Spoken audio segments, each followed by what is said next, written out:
tardes, respetado señor director del Centro Regional Universitario de Azuero, doctorando Leonardo Enrique Collado Trejos, respetado coordinador de la Facultad de Derecho y Ciencias Políticas, doctor Roder Solís Castillero, respetado coordinador del consultorio jurídico, el magíster Noé Villarreal, profesores, servidores públicos, administrativos y estudiantes de esta académica que hoy nos honran con su presencia público-general.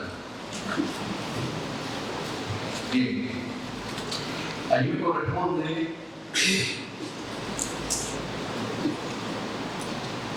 a entrarnos un poquito ya en materia de lo que es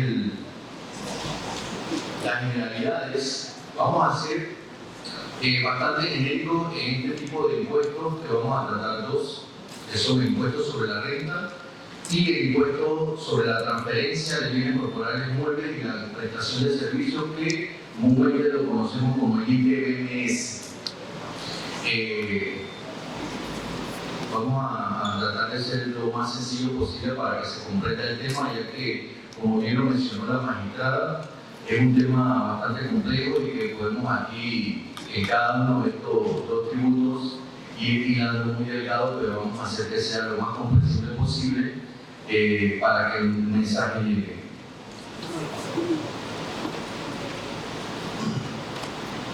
Bien, creo que el profesor y la magistrada hablaron un poquito sobre esto, que a veces suele confundirse lo que es el derecho financiero de lo que es el derecho tributario. En mi caso, también cuando fui estudiante en la Facultad de Derecho, no tuve la oportunidad de dar derecho fiscal, sin embargo, en 2 semestres, un año calendario, vimos lo que fue el derecho financiero, y más que todo nos hablaron de lo que es la banca, y no justamente de lo que son los tributos, porque a veces solemos referirnos a los impuestos y englobar dentro de los impuestos a todos, y no es así, sino que lo correcto son los tributos, ya que dentro de los tributos viene siendo la madre y de ahí vienen los hijos, que son los impuestos, las tasas y las contribuciones especiales, como bien lo mencionó la magistrada. Estos son nuestros 3 hijitos que provienen del tributo que vendría siendo la madre. Trato de explicárselo con estos ejemplos para que el mensaje llegue. Entonces tenemos que los tributos es la mamá y sus hijos son los impuestos, las tasas y las contribuciones especiales.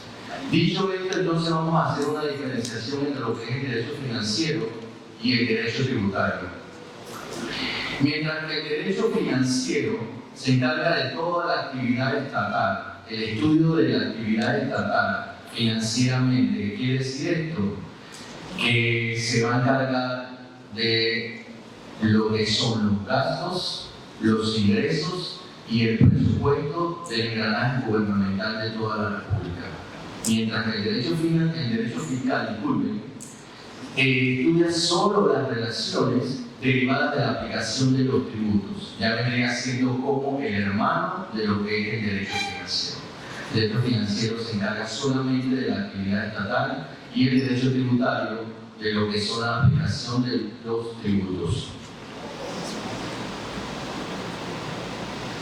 Bien, según el autor Valdés Costas, dice que el derecho tributario es el conjunto de normas que regulan los derechos y obligaciones entre el Estado en su calidad de acreedor de los tributos y las personas a quienes la ley responsabiliza de su pago. Bien, esto vendría de la mano con lo que ya la magistrada me ha antecedido en lo que es una definición algo semejante a lo que son los tributos que menciona nuestro Código de Procedimiento Tributario, aprobado mediante la Ley 76 del 2019. Aquí en esta definición podemos encontrar algunos elementos. Primero dice que es el conjunto de normas. Eso es lo primero que tenemos que tener claro. El conjunto de normas que regula. O sea que aquí estamos hablando que va a existir una relación entre dos sujetos. Entre el Estado, que vendría siendo el sujeto pasivo, como bien lo ha mencionado la magistrada, en su calidad de acreedor de los tributos. O sea que es el Estado que tiene esa potestad de ejercer y de exigir a los contribuyentes el pago de los tributos que nace producto de una obligación que se genera entre ambos. Es por ello que fue declarado incluso constitucional el tema de los métodos alternos de solución de conflictos, porque el Estado es quien ejerce esta potestad y no se le puede quitar competencia. Y dice que esta relación es entre el Estado, el sujeto activo, y un sujeto pasivo, que vendría siendo los contribuyentes y los obligados, porque no solamente existe el contribuyente, sino también el obligado tributario, que tienen que cumplir con una responsabilidad, o sea, la extinción de la obligación está a cargo del contribuyente, del sujeto pasivo, que generalmente consiste en efectuar un pago con relación a la obligación que surge por la ley. Y hablando justamente de la ley, vamos a mencionar lo que es el principio de legalidad. La relación jurídica tributaria solo nace de la ley. Solo la ley puede crear, modificar y suprimir tributos. Con respecto a esto, a nivel constitucional se consagra en el artículo 52, 278, y de hecho nuestro Código de Procedimiento Tributario lo contempla. Vamos a leer textualmente qué dice nuestra Carta Magna.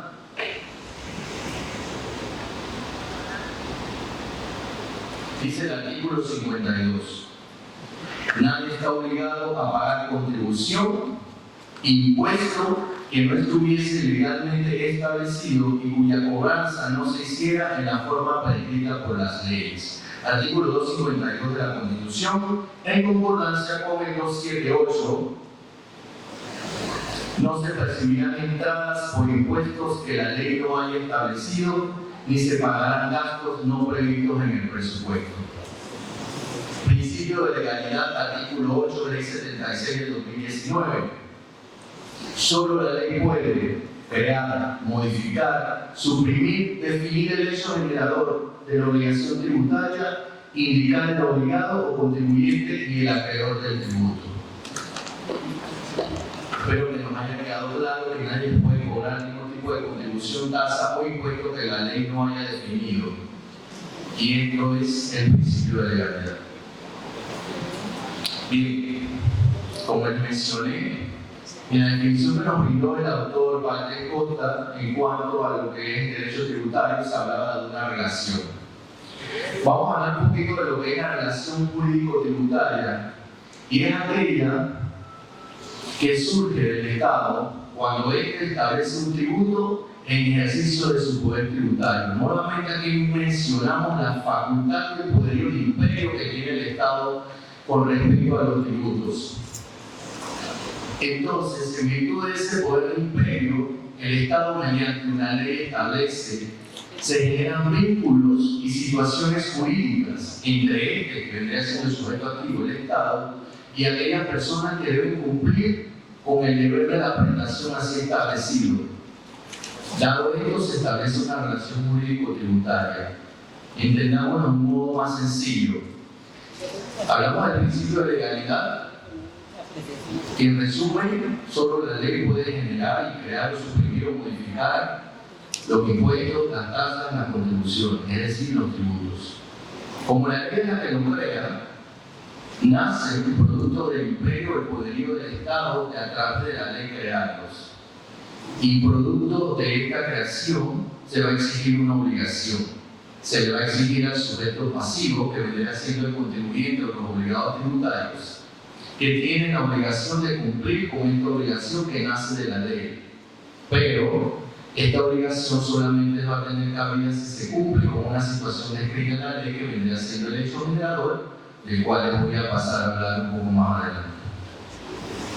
Espero que estemos comprendiendo, porque si a mí se me hace difícil, yo trato de explicárselo en palabras simples, como yo lo he entendido, como yo lo he aprendido, porque también he estado en su lugar y sé que a veces la materia es bastante técnica.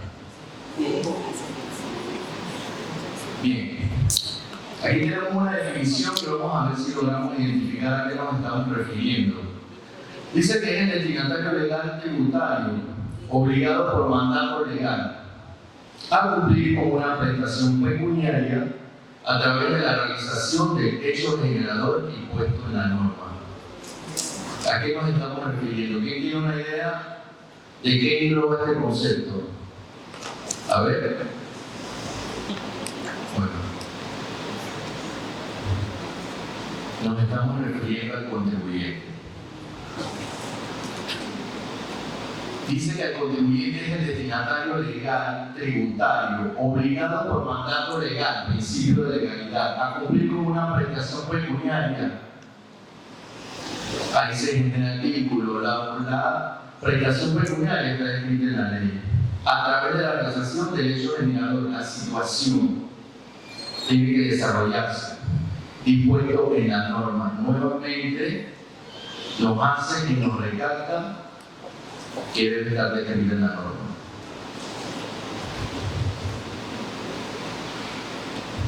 Pero también, así como los tributos se clasifican, también tenemos tipos de contribuyentes, que pueden ser las personas naturales o las personas jurídicas.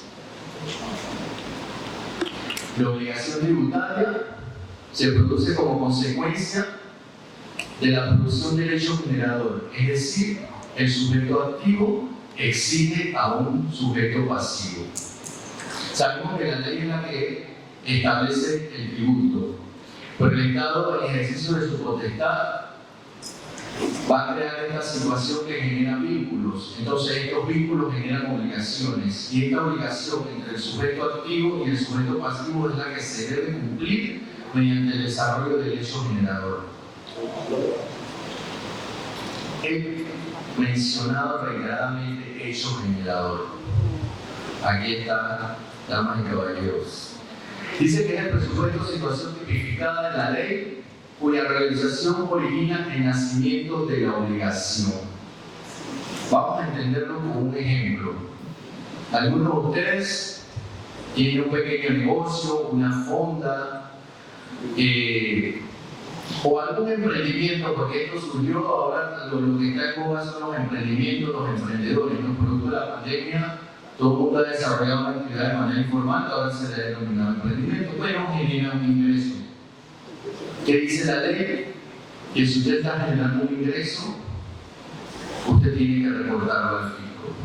Ya, porque existe una obligación, que así lo determina el Código Fiscal, de todo aquel que genere ingresos o rentas gravables en el territorio de la República de Panamá, sea cual fuere su residencia, nacionalidad, tiene que ser reportado al fisco. Por eso hablamos del ejemplo, ingresos gravables, y nos referimos al impuesto sobre la renta, porque es el tema que estamos tocando en estos momentos. ¿Cuál es la obligación? La de presentar la declaración. Ese es el hecho generado. ¿Quién lo está desarrollando? El contribuyente, por haber obtenido un ingreso al producto de su actividad comercial. ¿Y qué se le va a sacar a ese ingreso bruto? Se le va a calcular el impuesto sobre la renta, además de otros tipos de tributos que van a surgir producto de la declaración de renta. Los tributos. Para la magistrada ya nos dio una definición del concepto de tributo que contempla nuestro Código de Procedimiento Tributario. Sin embargo, vamos a ampliar un poquito más en este concepto. Y el Centro Interamericano de Administraciones Tributarias, CIAT, dentro de su modelo de código tributario, nos brinda la definición de tributo y dice que son las prestaciones en dinero que el Estado, en ejercicio de su poder de imperio, exige con el objeto de obtener los recursos para el cumplimiento de sus fines. En este concepto, hablamos del ejercicio del poder de imperio y del objeto que es la obtención de recursos para el cumplimiento de los fines del Estado, llámese los gastos públicos, a través de los impuestos, de las tasas y las contribuciones. Recuerden que los impuestos van a ser de forma genérica, las contribuciones especiales, yo pago por cierto, puedo tener un beneficio, pero también puedo recibir lo otro, y las tasas ya de manera propiamente individualizada. Y hablando propiamente de lo que son los impuestos, vamos a dar un poquito a la mamá y vamos con el primero de sus hijos, que es el impuesto. Recuérdense que estaba el tributo y los hijitos que son los impuestos, las tasas y las contribuciones especiales. Bueno, ahora vamos con los impuestos. Dice que hay impuestos directos e impuestos indirectos. Los impuestos directos tienen injerencia directa en nuestros ingresos o patrimonios, tomando en cuenta nuestra capacidad económica. Es decir, que aquí van a afectar nuestros ingresos o nuestro patrimonio. ¿Cómo pueden afectar nuestro ingreso? En este caso estaríamos hablando del impuesto sobre la renta. Y el patrimonio estaríamos hablando del impuesto de inmueble. Pero eso más adelante lo va a tocar la siguiente conferencita. Yo solamente me voy a referir a lo que es el impuesto sobre la renta y posteriormente al impuesto del ITBMS. Los impuestos indirectos graban los actos de consumo que se realizan sobre ciertos bienes y servicios, obligando por igual a todos los contribuyentes, de acuerdo con el acto de consumo que se está llevando a cabo. O sea, aquí ya estamos hablando que no es ni nuestros ingresos ni nuestro patrimonio, sino que estamos hablando de la prestación de servicios y se hace referencia también a los bienes y el otro al consumo. En este caso también estamos hablando de lo que es el ITBMS, el impuesto selectivo al consumo, el impuesto de ganancia, el impuesto de transferencia de bienes inmuebles, una serie de impuestos que nacen, que se engloban dentro de lo que son los impuestos indirectos, pero hoy solamente abarcaremos el impuesto de la transferencia sobre bienes corporales muebles y la prestación de servicios. Bien, ya un poco más ligado, refiriéndonos al impuesto sobre la renta, nuestro código fiscal o nuestra legislación establece que nuestra renta mantiene un sistema territorial. Y así lo define el artículo 694 del Código Fiscal que pasamos a citar. Es objeto del impuesto la renta gravable que se produzca de cualquier fuente dentro del territorio de la República de Panamá. Ojo con lo que dice ahí, dentro de la República de Panamá, fuere el cual fuere el lugar donde se perciba. Aquí tenemos que tener claro que habla del principio de territorialidad. Disculpa.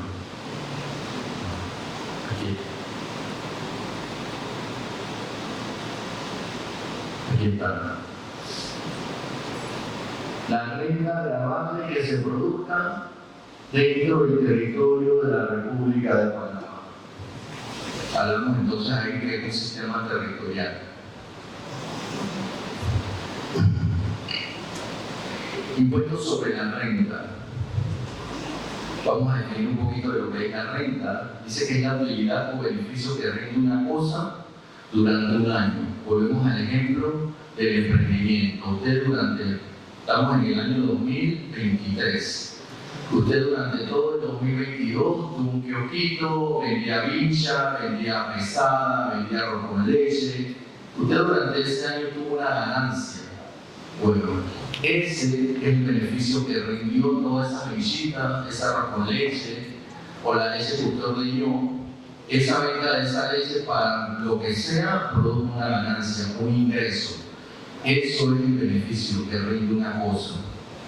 Es decir, el ingreso regular que produce un trabajo, una propiedad, un derecho, una inversión, un capital, un privilegio, más específicamente. Y también lo tendremos como lo que es la renta bruta, porque hay renta bruta y hay renta gravable. La renta bruta, dice el artículo 696 de nuestra legislación fiscal, que es renta bruta es el total sin deducir suma alguna de los ingresos del contribuyente en dinero, en especie o en valor. O sea, aquí usted lo que generó, aquí todavía usted no va a sumar ni a restar nada. Si usted dice que ese año usted ganó 5.000 balboas, eso es lo que usted va a reportar o entender como la renta bruta. Igual como cuando los asalariados, yo gano $1.000 al mes, pero luego usted ve que ese es su ingreso bruto, luego viene su ingreso neto, porque se le van a hacer una serie de deducciones. Bueno, esto vendría siendo la definición de lo que es la renta bruta.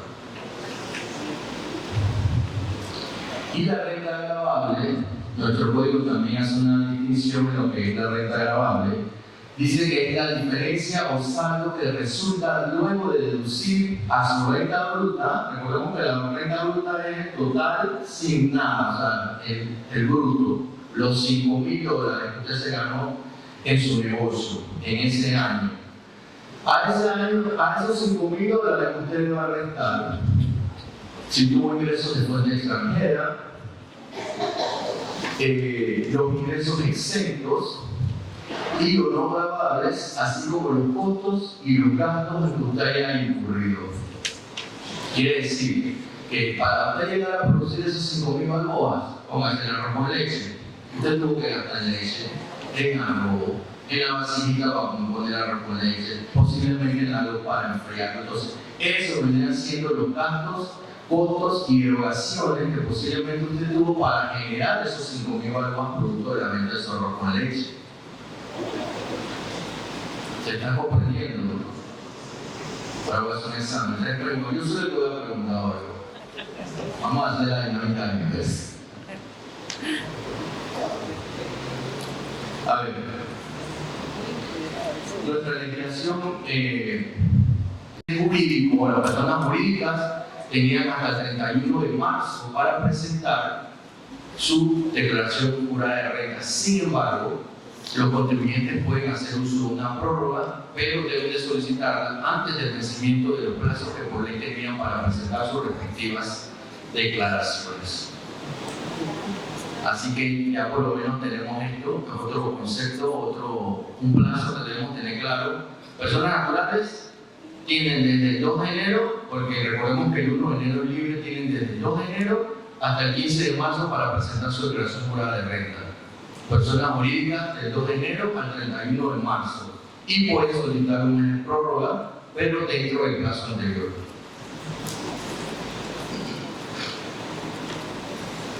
Sin embargo, no todos estamos obligados a presentar la declaración jurada de renta. La ley también ha contemplado que hay excepciones a esto y serían 3 tipos de contribuyentes o de personas que no tendrían la obligación. Dice que el trabajador que debe salario, pero aquí debemos entender que el trabajador, pero de que sea un solo empleador. Ojo, no es que yo estoy aquí y todavía no, tiene que ser un solo empleador. Dice que debe salario y gastos de representación de un solo empleador durante el año calendario cuyos impuestos y demás contribuciones hayan sido retenidos en la fuente. Entendamos esto como que ahorita mismo yo soy parte del Tribunal Administrativo Tributario, mi empleador es el tribunal, él es el que me paga mi salario, mi ingreso, y el empleador, el tribunal, es el que está reteniendo, que tiene entonces la fuente como el empleador. Él es el que se encarga de retener los impuestos de mi salario y reportarlos. Por ello, yo no tengo la obligación de declararlos porque ya, en teoría, el empleador lo ha hecho. Eso se llama retención en la fuente. También habla de las personas naturales que ejerzan actividades profesionales de manera independiente, pero aquí hace una distinción, cuya renta neta gravable, recordemos el concepto de renta neta gravable, ¿no? Cuando ya se le habían deducido los ingresos, costos, gastos, regulaciones, fuente extranjera, todo aquello. Que sea de 1,000 balboas o menos en el periodo respectivo, siempre que sus ingresos brutos, aquí volvemos nuevamente a lo que son el tema de ingresos brutos, cuando no se le ha hecho ningún tipo de deducción, sino que habla de forma global.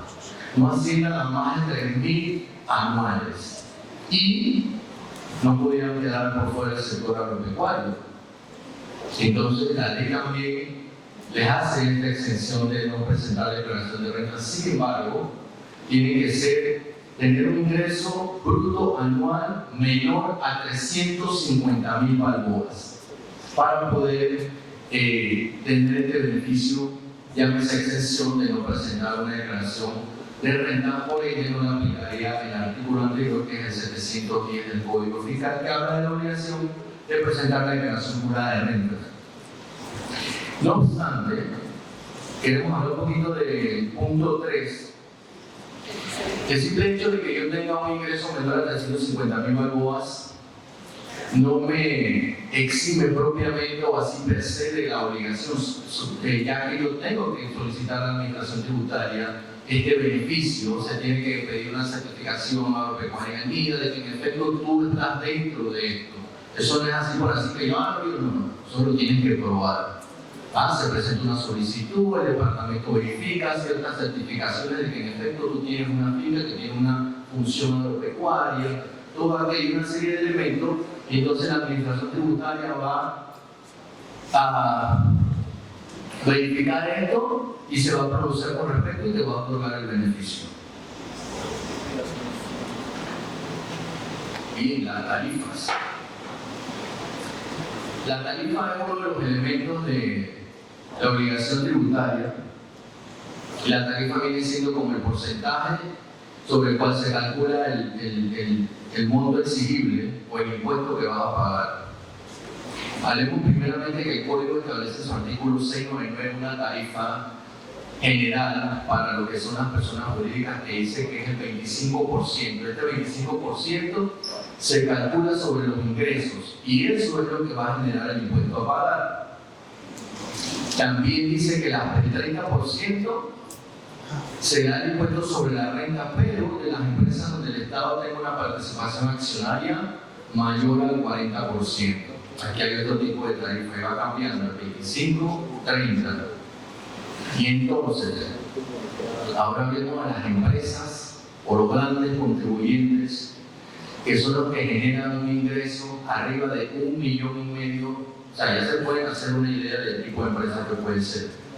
1,5 millones anuales se le puede calcular ya sea por la tarifa general, que sería el 25%, o el cálculo que sería a la renta neta gravable que resulte de aplicar al total de los ingresos gravables el 4.67, o sea que se hace la multiplicación y entonces se puede utilizar este otro valor. Las actividades agropecuarias, pero dinámica, por ejemplo, tú me acabas de mencionar que las actividades agropecuarias estaban exentas, porque acá me estás señalando de que tienen un porcentaje sobre el impuesto sobre la renta. Sin embargo, les mencioné que tienen que ser certificadas por la administración tributaria, comprobarse que en efecto están por debajo de los 350.000, no obstante, las que tienen más sí están obligadas a dar los que sí y los que no. Entonces, esto es para los que tienen un ingreso superior a los 350.000 balboas anuales.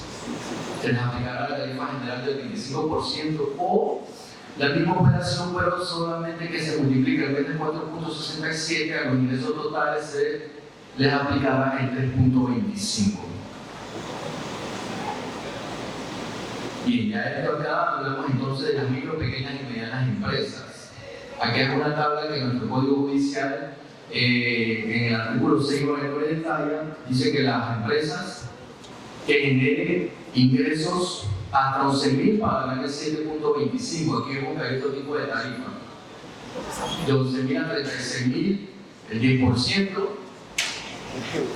De 36.001 a 90.000, 12.5, 90 a 150.000, 15%, y así sucesivamente. La tabla va estableciendo un porcentaje con base en los ingresos y los rangos en que se encuentra cada contribuyente considerado micro, pequeño o mediana empresa.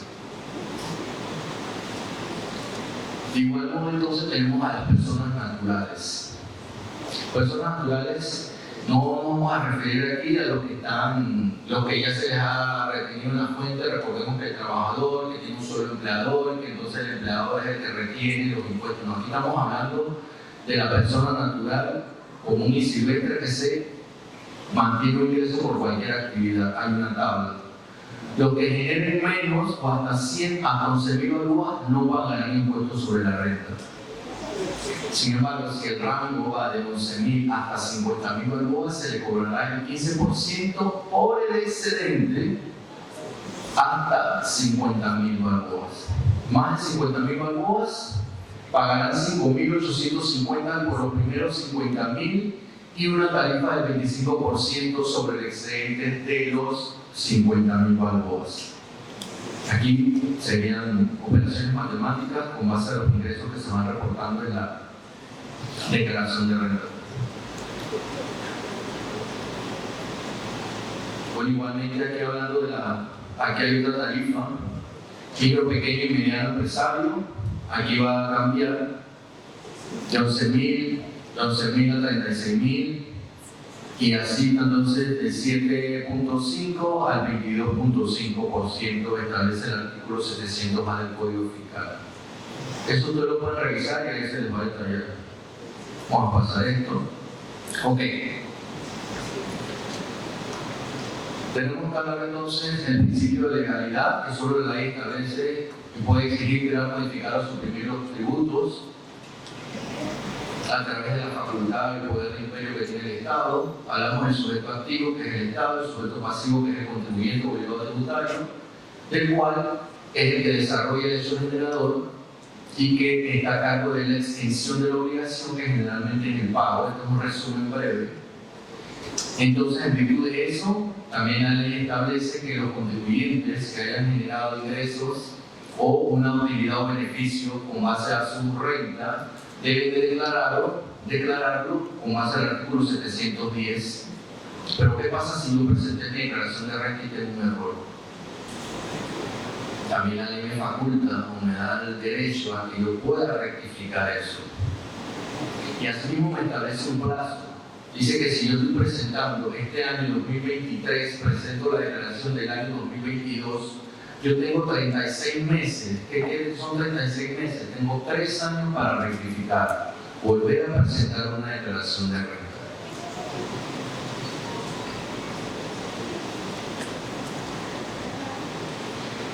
Sin embargo, cuando se presenta esa declaración rectificativa, se va a establecer una multa para las personas jurídicas del 0.5% de los ingresos, siempre y cuando en esa declaración rectificativa se esté disminuyendo los ingresos y aumentando el crédito. Pero, si en la declaración rectificativa se aumenta el impuesto a pagar, obviamente, como le estoy generando un beneficio al fisco, porque no le estoy quitando, sino que le estoy dando más al rectificar, corregir, él no me va a multar. Aquí lo dice. No tendrá que presentar la solicitud los contribuyentes que presenten declaraciones respectivas que aumenten el impuesto, que pagarán o disminuyan el impuesto a su favor, determinado en la declaración jurada. ¿Qué quiere decir esto? Porque no es simplemente que yo voy a presentar mi declaración rectificativa por el sistema, yo la tengo que presentar, no obstante, cuando yo esté disminuyendo el impuesto, yo tengo que, aparte de eso, presentar una solicitud por los hechos y situaciones que justifican mi rectificación, que va a ser el Departamento de Fiscalización Tributaria de la Dirección General de Ingresos. Ellos van a verificar esta solicitud y van a determinar si en efecto lo que usted está planteando es así. Ellos tienen un cuerpo de auditores que van a verificar esta declaración y los elementos de prueba o de juicio que usted está aportando de por qué usted cometió ese error. Porque puede ser que usted quiera defraudar al fisco. Entonces usted se estaría metiendo en otra situación que es otro mundo. Sin embargo, como lo dice aquí, si el impuesto se aumenta, no tendrá que sustentar esta situación mediante una solicitud, solamente presentarla por el sistema. Preparación y refrendo. Antes se establecía que cuando se tenían ingresos arriba de $100,000 o cuando había operaciones de bienes y servicios por 50.000 tenían que ser refrendados por un contador público autorizado. No obstante, el numeral 9 del artículo 2 de la ley 280 del 30 de diciembre que desarrolla el ejercicio de la profesión de contador público autorizado señala que todas las declaraciones que mantengan un monto bruto superior a los 11.000 balboas tienen que ser preparadas y refrendadas por un contador público autorizado. Antes no era así, como les mencioné, había una tabla que si era 50 o de 100.000 sí necesitaba. Si era menor a eso, lo podía hacer propiamente el contribuyente. Creo que la magistrada habla un poquito del concepto de la liquidación adicional. Comúnmente se le conoce como un alcance en el argot tributario. No que te alcanzaron, no me van a alcanzar, que la DGI me alcanzó, que alcance por aquí, alcance por allá, pero ¿qué es el alcance? El concepto propio es una liquidación adicional. Volvamos al tema de todo el producto de la declaración. Yo declaro y yo lo rectifiqué y yo considero que todo está perfecto. Sin embargo, la Administración Tributaria, con base al decreto 109 de 1970, tiene la facultad de investigar. Y el cuerpo de auditores del Departamento de Fiscalización Tributaria de esta entidad fiscalizadora puede revisar su declaración de renta y si considera que su declaración no es clara, como lo dice aquí, no es clara, cierta o exacta, se practicarán todas aquellas investigaciones que se consideren necesarias para establecer la cuantía correcta. Porque no es simplemente que yo voy a dar por hecho de que lo que yo presenté es pan y ceniza, no. No está escrito en piedra, lo que presenta, se entiende el principio de buena fe. Sin embargo, para eso la entidad fiscalizadora tiene su cuerpo de auditores que va a determinar si lo que usted está presentando es cierto. Incluso usted se puede meter en un problema si usted quiere defraudar al fisco. Y eso constituye ahorita mismo un delito. Antes se hablaba de una sanción administrativa, pero no nos vamos a meter en ese tema, sí, pero para que tengan una noción. Entonces, el fisco o la Administración Tributaria CDGI tiene la facultad de emitir una liquidación adicional si considera que su solicitud, su declaración no es clara, no es correcta o es inexacta. Ellos investigan, pero ellos también tienen un término. No es que yo voy a declarar hoy, 20 años después, usted me va a llamar y oiga, venga acá, usted dijo que era 100 y no son 100, son 200. Eso tampoco es así. De hecho, la Constitución establece, pero la DGI tiene 3 años para alcanzarlo, para emitir una liquidación adicional, si considera que no hay una exactitud o no es clara su declaración. Una vez que ellos empiezan la investigación, tienen 3 años desde tomando como referencia la fecha del periodo que usted declaró. Ejemplo, 2022, yo estoy declarando hoy 2023. O sea que yo tengo 3 años contados desde la fecha del periodo que yo declaré. Tiene la Dirección General de Ingresos para investigarlo, incluso para emitir una resolución con la liquidación adicional y notificarlo. Para que la Administración Tributaria haya emitido la resolución, pero no notificó entre los 3 años. Entonces, esa alcance se cayó, esa liquidación adicional no es viable. De hecho, la norma establece que si usted emite una liquidación adicional pasado este término, es ilegal y debe ser considerada nula, y nuestro tribunal tiene competencia para pronunciarse de eso. Nos han tocado casos y hemos analizado donde nos hemos percatado de que se ha cumplido con esta premisa, que ha sido emitido posterior al término que establece la ley de 3 años. Los omisos. ¿Qué pasa si yo tengo la obligación de declarar y no lo hago? Ahí también estamos en otro tema, porque como ya sabemos, la norma 710 del Código Fiscal establece la obligación que tiene el contribuyente de presentar su declaración de renta, con el detalle de dónde está obteniendo sus ingresos. ¿Qué dice el artículo 153 del Código Fiscal? Presentación tardía. Toda persona natural o jurídica sancionada con multa de 100 a 1000 balboas si no la presenta. Y cuando la presente de forma tardía, entonces le va a caer la multa. 100 a 1000 balboas, naturales o jurídicos. Dice que se adiciona al 710 que las personas naturales que se encuentren omisas serán multadas con el 0.5 de los ingresos gravables y las personas jurídicas serán multadas con el 0.3 de los ingresos gravables. Okay. Aquí tenemos 2 conceptos, lo que es la presentación tardía y lo que es un omiso. La Dirección General de Ingresos tiene un departamento de omisos e inexactos. ¿Ya? Si usted presentó pero de forma tardía, usted se le va a aplicar esta multa.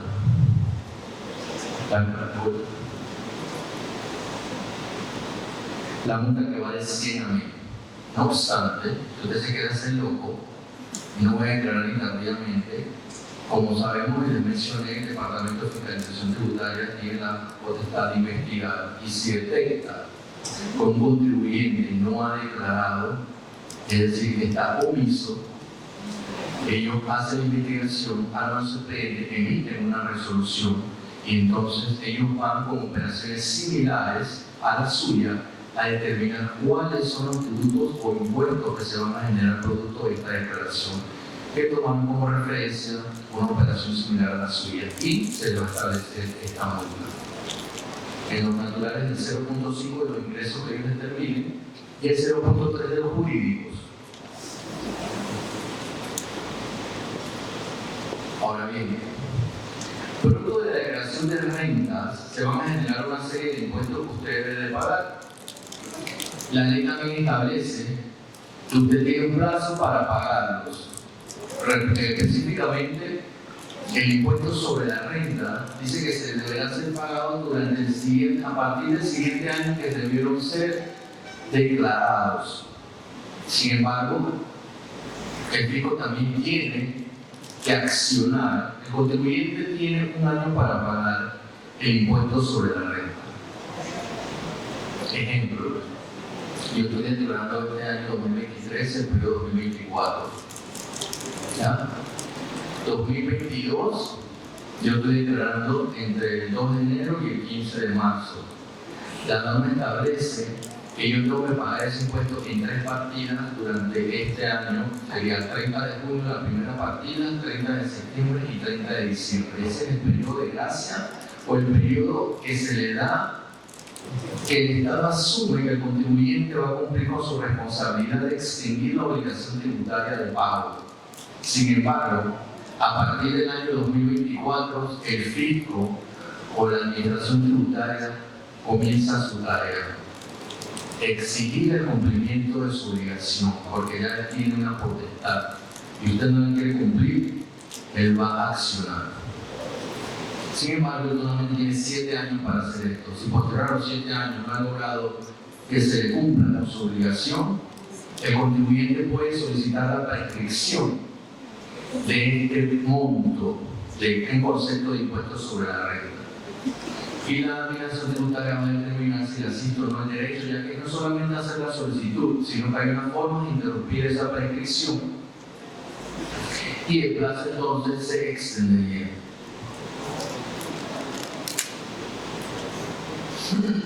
Bien, hablemos ahora de lo que es un poco del impuesto de transferencia sobre los bienes corporales y la prestación de servicio del ITBMS. Este impuesto comúnmente en otras latitudes y en otras jurisdicciones se le conoce como el impuesto de valor agregado o el IVA. Sin embargo, en nuestra república se le conoce como el impuesto sobre la transferencia de bienes corporales muebles y la prestación de servicios. Aquí, a ver, dice que en nuestro país es del 7%, no sé si se recuerdan que antes era 5%, a partir del 2010 se incrementó.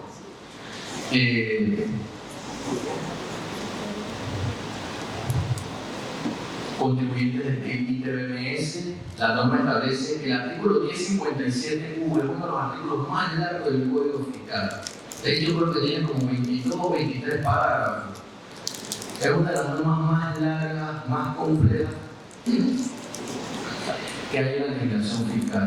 Y dice que las personas naturales, las sociedades o sin personalidad jurídica que en el ejercicio de sus actividades realicen hechos gravables se actúen como transferentes de bienes corporales muebles y o como prestadores de servicios. Aquí ya como les inicié, el impuesto sobre la renta afecta a nuestros ingresos y aquí estamos hablando de un impuesto indirecto que se va a referir a cuando son las transferencias o el consumo. Dice, no serán considerados contribuyentes del impuesto de transferencia los pequeños productores, comerciantes o prestadores de servicios que durante el periodo anterior hayan tenido un ingreso promedio no superior a los 3.000 balboas o 36.000 anuales. Y aquí hace una pequeña distinción o una pequeña extensión a lo que no tendrá que ser un contribuyente de impuesto de transferencia. Y también dice que es contribuyente en este caso del ITBMS, el importador, pero ya sea por cuenta propia o por cuenta ajena.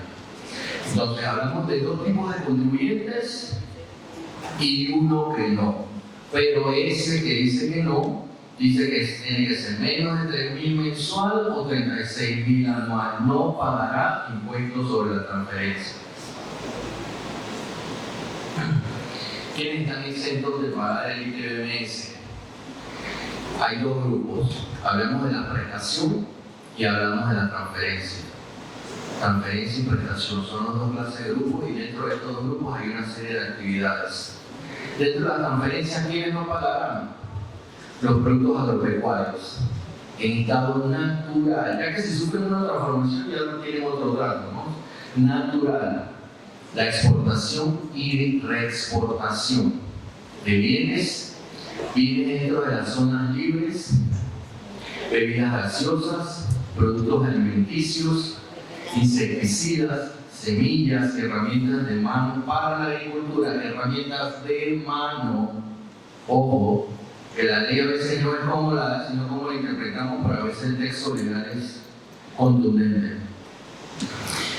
La otra actividad de transferencia dice que el agua potable irá, productos medicinales, farmacéuticos, entre otros. O sea, desarrolla una serie de otras actividades, pero he tratado de poner las más puntuales que en cuanto a la prestación de servicios, están exentos del ITBMS los vinculados a la salud de los seres humanos, los relacionados con la educación, los préstamos del Estado, flete y transporte de carga aérea, marítima y terrestre, así como de pasajeros, la generación y transmisión y distribución de energía eléctrica. Ustedes han tenido la oportunidad de revisar sus recibos de luz, correos prestados por el Estado, servicios de acceso a internet residencial y educación. Aquí, cuando usted revisa su factura de internet, no sé si es antiguo, yo me tomé la tarea y en efecto, le cobran el impuesto, el ITBMS y el impuesto selectivo de consumo, pero sobre el servicio de la televisión o el cable. El servicio de internet, de hecho, ellos ponen ahí una distinción que está exento. Cuando lleguen lo podrán observar. Servicio de alcantarillado, aseo, expendio de alimentos en locales comerciales que no vendan o consuman bebidas alcohólicas, entre otros. Estos son los que están exentos. Dirán, no, pero es que yo como un restaurante me quieren cobrar el ITBMS. ¿Por qué? Porque yo no estoy consumiendo alcohol. No, porque el restaurante, la ley dice que el local no debe tener el licor ni para consumo ni para venta. Si usted está en un lugar que es un restaurante bar, el restaurante bar por ley tiene que cobrar este impuesto. Que si usted no quiere, o sea, es un tema que es contradictorio, pero yo he escuchado una vez me pasó y hasta yo lo he pensado, pero es que la ley así lo ha detallado. Porque ellos tienen otra obligación, ellos son otro tipo de contribuyentes y el licor paga un impuesto, tiene una tarifa igual que los cigarrillos, igual que el hospedaje. El más común es el 7%, sin embargo tenemos el impuesto del hospedaje que es el 10%, el licor paga el 10%, los cigarrillos pagan el 15% y así. Y hablando de eso, en las tarifas. Como les mencioné, a partir de junio del 2010 pasó a ser el 7%, que sería como la tarifa general. Sin embargo, tenemos otras tarifas, las más comunes, en la importación, venta al por mayor y menor de las bebidas alcohólicas, el licor paga el 10%, los cigarrillos pagan el 15% y el servicio de hospedaje paga el 10%. Esto lo podemos encontrar más en detalle en el artículo 1057V, parágrafo 16 del Código, parágrafo 6 del Código Fiscal. Así como el impuesto sobre la renta tiene una declaración, tiene un plazo y tiene una fecha para su presentación, el ITBMS también se hace a través de una declaración y también tiene un plazo para liquidarlo y para pagarlo. El contribuyente presentará dentro de los 15 días calendarios siguientes al vencimiento del mes anterior. Entendamos de que el ITBMS se debe reportar mensualmente al fisco, por tanto, si yo voy a declarar el enero 2023, yo lo tengo que presentar durante los siguientes 15 días posteriores al mes que estoy declarando. O sea que yo tendría hasta el 15 de febrero para presentar mi declaración de ITBMS del mes de enero 2023. Y de igual manera también puedo rectificar esta declaración de ITBMS, al igual que rectifique la declaración de renta. Pero, a diferencia del impuesto sobre la renta, que tenía 36 meses, aquí tengo 12 meses para rectificar ese mes.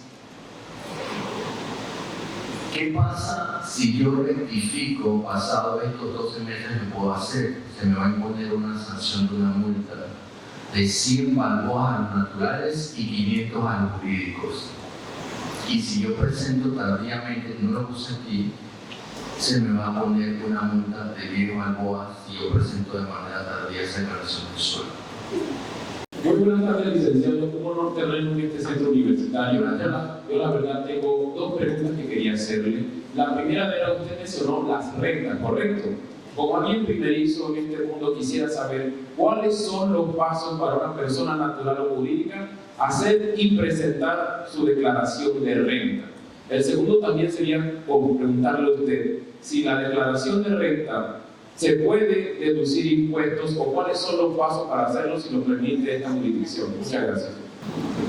El contribuyente es aquella persona, ya sea natural o jurídica, que ha hecho un registro ante el Registro Único de Contribuyentes de la Dirección General de Ingresos.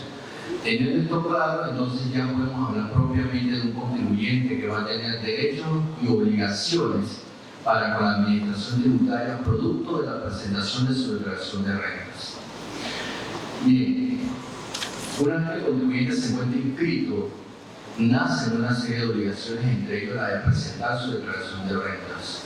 Cuando el contribuyente en el siguiente año presenta su declaración reportando sus ingresos grabables que han tenido el año anterior, van a ser los impuestos que tienen que pagar producto de esta declaración.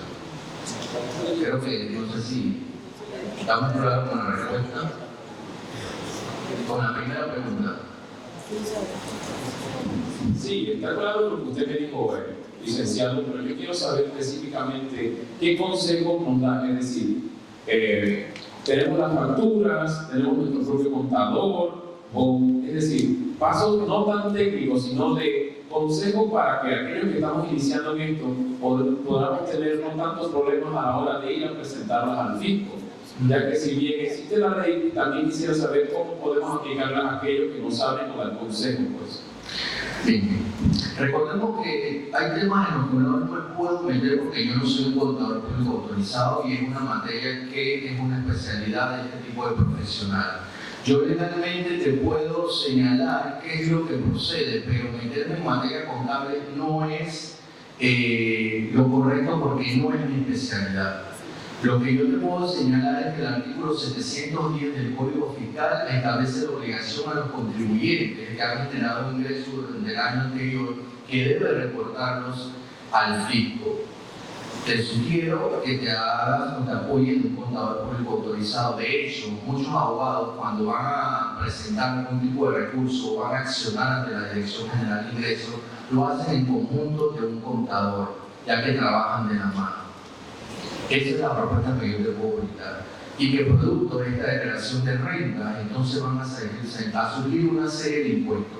Lo que tú puedes hacer es documentar toda tu actividad comercial, todas las facturas necesarias, presentárselas a tu contador y el contador va a decidir entonces, este es un gasto, este es un costo, este es deducible, este es fuente extranjera, esta es una operación con parte relacionada. Entonces vamos restando y obtenemos el ingreso o la renta grabable. ¿Ya? Mi pregunta se basa más que todo en por qué se trata de igual forma a las personas jurídicas con las personas naturales al momento de presentar una multa tardía. Se dice que la multa va de 100 balboas a 1000 para las personas jurídicas y naturales. Cuando una persona jurídica es asociación, empresa que genera un lucro un poco más alto que una persona como mi persona independiente, no genero lo mismo que una persona jurídica. Gracias. Ok, bien. La norma, si bien establece ambos contribuyentes naturales y jurídicos, establece un rango que va de 100 a 1000, no obstante, no dice el monto específico para cada tipo de persona, llámese natural o llámese jurídico. Según nuestra experiencia, los que se encargan de establecer este tipo de multas es la Dirección General de Ingresos. No es nuestra potestad determinar cuál va a ser el tipo de multa, ya que la norma establece que puede ir de un valor a otro valor. Sin embargo, hemos observado en los expedientes que nos han podido llegar el conocimiento del tribunal que generalmente a los contribuyentes naturales por presentación tardía se les multa con 100 balboas y a los jurídicos con 500. Eso es lo que en la práctica hemos observado que ha emitido la Dirección General de Ingresos, que a los naturales con 100 y a los jurídicos con 1000, a pesar de que la norma establece un rango que va hasta 2000 balboas.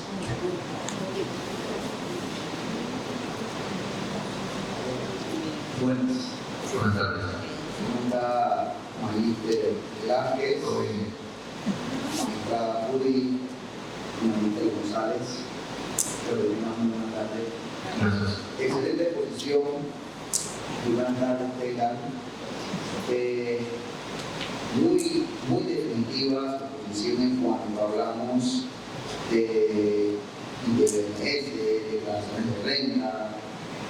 Se habla de algunas tarifas, el principio de legalidad, habla cuando el contribuyente debe estar obligado, como obliga el Estado al mismo y la obligación de tributar. Si bien es cierto, esta es la parte bonita, la perspectiva, la que debería de ser en cuanto a la recaudación tributaria.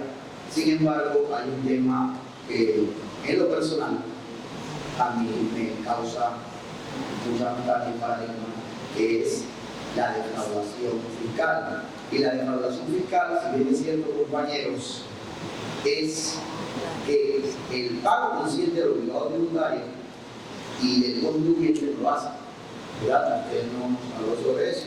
Sin embargo, antes de yo realizar alguna pregunta, para no abundar en lo que usted ha explicado, que fue una exposición, quisiera exactamente dirigirme a lo que usted mencionó, que es algo que se llama el Código de Procedimiento Tributario en Panamá, que no abundó en eso. Me voy a tomar mínimo 3 minutos para no ser largo la exposición, pero estamos cansados de bastante. Actualmente nuestro ordenamiento jurídico, ordenamiento tributario, no poseemos normas que permiten la regulación de procesos de defraudación fiscal. Eso es correcto. Iniciando ahí. Entonces nace la idea de crear este código de procedimiento tributario, que es el que va a normar o garantizar que esas normas sean llevadas correctamente. Bien, lo leímos y todo lo demás. Y si es que es cierto, según la decisión legislativa del año pasado, el Código de Procedimiento Tributario de Panamá entra en vigencia el 1 de enero de 2024. Bien, es cierto, pero hay algo que me llama mucho la atención, que es la cláusula antielusiva general dentro de ese código. Bien, en la norma panameña, licenciado, utilizamos la palabra fraude a la ley tributaria, que ha producido ríos de tinta totalmente en análisis jurídicos, especialmente con el derecho internacional privado, que cuando es un campo bastante, totalmente alejado de lo que es una tributación, la palabra fraude la podemos armonizar con la defraudación fiscal. Dicho lo anterior, el código antes comentado tiene muchos temas y es aquí donde quiero que me aclare algunas dudas. Que hay que revisar esta cláusula antielusiva general GAAR. Usted la tiene que haber conocido, la licenciada también la tiene que haber conocido, para la ilustración de los compañeros que nos encontramos en este lugar.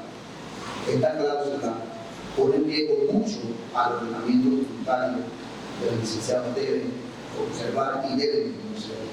Esta cláusula permite recalificar la forma jurídica de determinadas transacciones comerciales civiles, si bien es cierto, a juicio del fisco.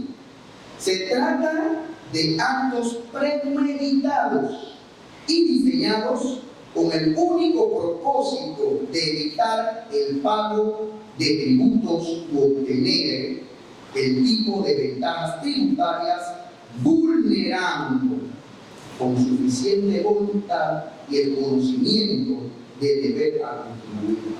Durante su intervención usted dijo que iba a hacer unas preguntas, sin embargo yo quisiera hacerlas y que me contestara. Ahora, voy a evitar algunas de esas posibles zonas que causan un poquito de dudas. Quisiera que me respondiera, solamente voy a apuntar en dos, y es aquí donde inician mis preguntas. Dentro del Código Tributario nuevo, que va a regir prontamente, las formas jurídicas pueden ser desconocidas por la DGI cuando se realicen actos premeditados y diseñados para evitar pagar impuestos, vulnerando con suficiente voluntad el conocimiento del deber de contribuir. Evidentemente es una conducta dolosa, por tanto cabe preguntar si este desconocimiento, licenciado, se puede aplicar de forma conjunta con las normas de defraudación fiscal y si ambas instituciones deben examinar el camino excluyente. 2. Luego de desconocer la forma jurídica, la DGI debe aplicar consecuencias tributarias, es necesario, que correspondan a los actos que realmente fueron aplicados. Y dentro de esta pregunta, ¿cómo sabemos cuáles son los que en verdad se ejecutaron? ¿Qué tal que la ley tenga razón de conocer la forma jurídica de un acto, pero aplica consecuencias tributarias de uno que tampoco tiene relación con la actual? Quisiera que me hable sobre esta cláusula y sobre esta pregunta que le comuniqué. Ya que no quiero hacer una pregunta y creo que no me preparé para el tema, pero me parece muy interesante su intervención, licenciado. Bueno, Eduardo Thompson, antes de terminar, yo soy estudiante de Derecho de tercer año de este centro regional, por ser muy orgulloso, y estos temas son muy interesantes porque la verdad permiten abrir más espacios, pero si bien es cierto dentro de nuestra provincia no existe este tipo de derechos tan así próximos, pero sí estudiamos bastante las normas de ella. Muy buenos días, buenas tardes, licenciada, gracias, y espero que pueda responder sobre esta cláusula antielusión. Bien, creo que la pregunta ha sido bastante extensa, los comentarios previos a cada pregunta. No es propiamente lo que consistía nuestra exposición, ya que es impuesto sobre la renta e ITBMS. Sin embargo, vamos a dar claro algunos conceptos con respecto a lo que es la evasión y la defraudación fiscal. En primer lugar, antes de la Ley 76 de 2019, que crea el Código de Procedimiento Tributario, ya nuestro Código Fiscal hablaba de este concepto, lo de la defraudación fiscal en el artículo 752. Habla sobre lo que es la defraudación fiscal. Lastimosamente no tengo el código aquí para poder que lo revisemos. Sin embargo, ya en este artículo se establece sobre estas prácticas por parte de los contribuyentes de evadir su obligación tributaria. Y si bien el propio código no establece un procedimiento para este tipo de prácticas de defraudar al fisco, el mismo código en el procedimiento penal aduanero señala cuál que en materia tributaria, en materia fiscal, se va a regir por el procedimiento penal aduanero. Esto es hasta antes de la entrada en vigencia del Código de Procedimiento Tributario. Cuando el fisco detecta algún tipo de práctica a través de sus cuerpos investigadores, llámese los auditores, que un contribuyente ha intentado defraudar al fisco, va a emitir un informe detallado que se va a dirigir a la sección de evasión y defraudación fiscal de la Dirección General de Ingresos, y ahí se van a iniciar las investigaciones, siempre y cuando, recordemos, se traten de periodos anteriores al 2019, ya que no se trata de una materia fiscal administrativa pura, sino que ya que hablamos de una materia penal fiscal, que se va a regir por el procedimiento penal aduanero en conjunto de forma supletoria con las normas del Código Judicial en materia penal, a pesar de que ha sido derogado porque se creó el Código de Procedimiento Penal.